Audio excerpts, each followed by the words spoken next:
आसते आज गोटे इंटरेस्टिंग कथा जानिबा। ये पेन रे 95% होची ये 5% होची ये।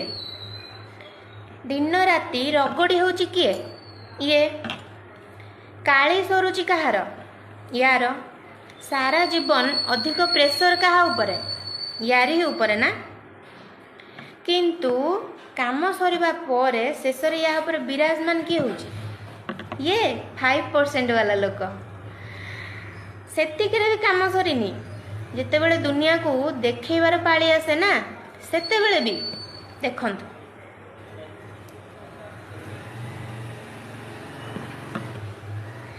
किए देखागला 5% वाला लोक।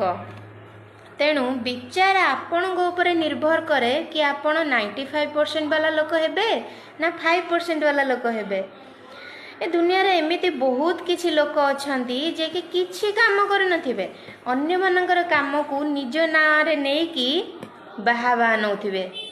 तेणु आपण ऊपर निर्भर करे आपण हार्ड वर्क करिबे ना स्मार्ट वर्क करिबे गध घटणी खटिबे ना मुंड खटै कि एमिति किछि करिबे जेमति कि निजु किछि करिया को पड़िबनी किंतु बाहाबा आपण नौथिबे आपणक ना रे प्रशंसा होथिबो। विचार आपणकर।